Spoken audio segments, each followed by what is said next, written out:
La luz del sol de la tarde se colaba por la ventana de la cocina mientras ayudaba a poner la mesa para el brunch de compromiso de Melanie, como lo había hecho en cada evento importante de la familia desde que alcanzaba los platos. El aire vibraba con risas, copas brindando y ese bullicio de emoción que solo surgía alrededor de una persona en nuestra familia, Melanie.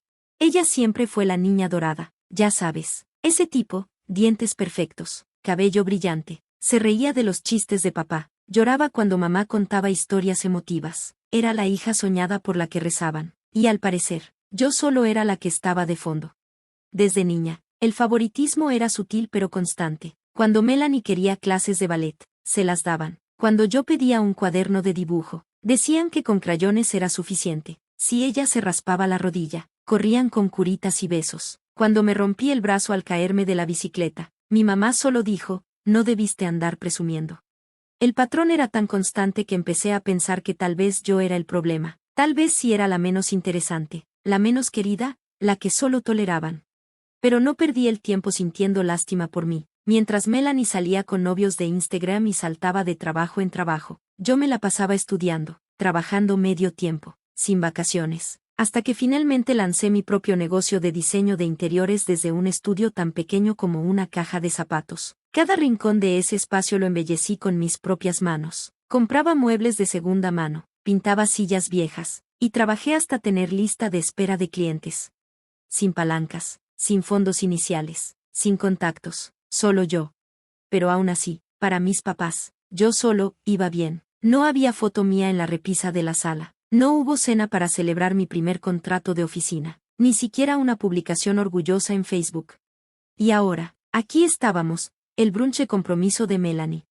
El comedor parecía una revista, copas con borde dorado, lirios blancos, y un letrero enorme que decía, dijo que sí, como si estuvieran anunciando a la realeza. Mi mamá casi flotaba de la emoción. Mi papá brillaba como si le hubieran dicho que iba a conocer al presidente.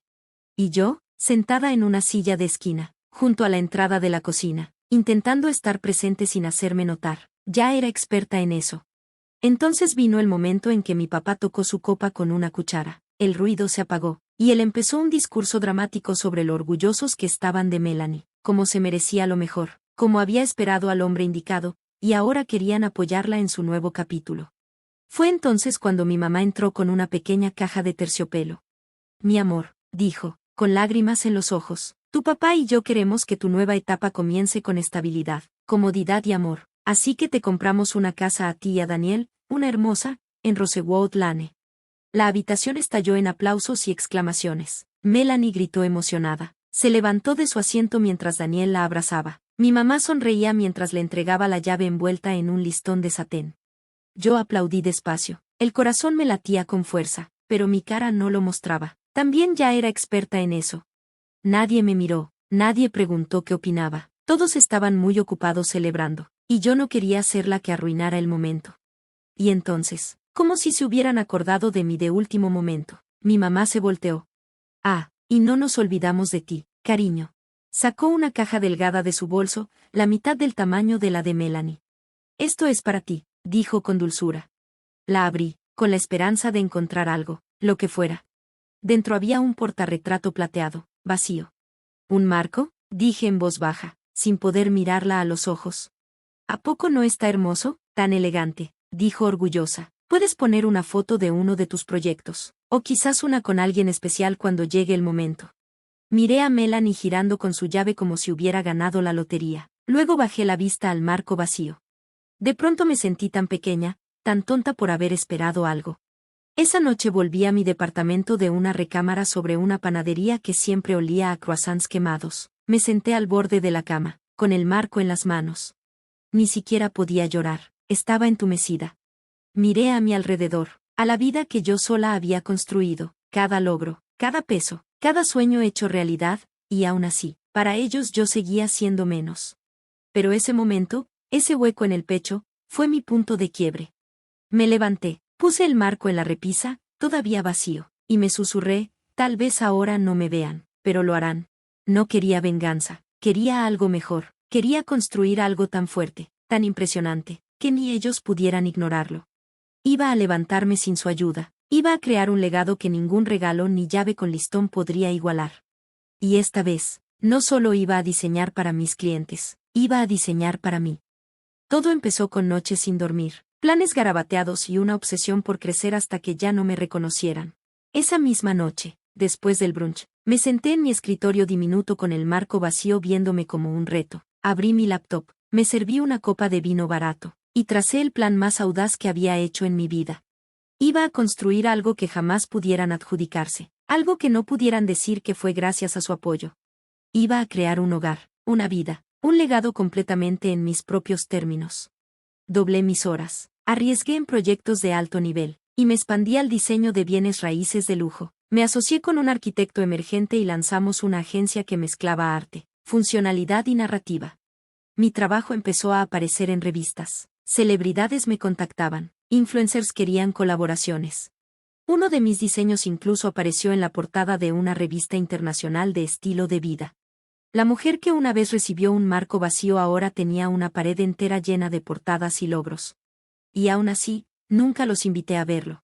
Pasaron los años. Melanie se mudó a su casa en Rosewood Lane. Su matrimonio perfecto se fue apagando hasta que solo se veía bien en redes sociales. Mis papás seguían presumiendo sus logros más pequeños.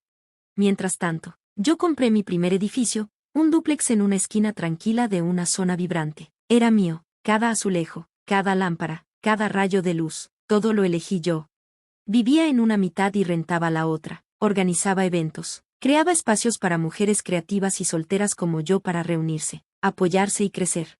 No solo construí un hogar, construí un movimiento. Un día recibí una llamada. Era Melanie. Su voz temblaba mientras me decía que las cosas no iban bien. Daniel había perdido su trabajo. La casa los estaba hundiendo económicamente, y no sabía a quién acudir. Ese impulso familiar surgió en mi pecho, las ganas de ayudar, de resolver, de dar. Pero me contuve. Lo siento mucho, Mel, dije en voz baja. Debe ser muy difícil. No pidió ayuda directamente, pero el silencio lo decía todo. Y no sentí el impulso. No ofrecí nada, porque estaba cansada de dar cuando nunca nadie me daba nada. 2 semanas después, mis papás me buscaron, no para saber de mí, claro, sino para pedirme un favor. El negocio de mi papá iba mal, habían invertido en algo que se vino abajo, y sus planes de retiro se deshacían.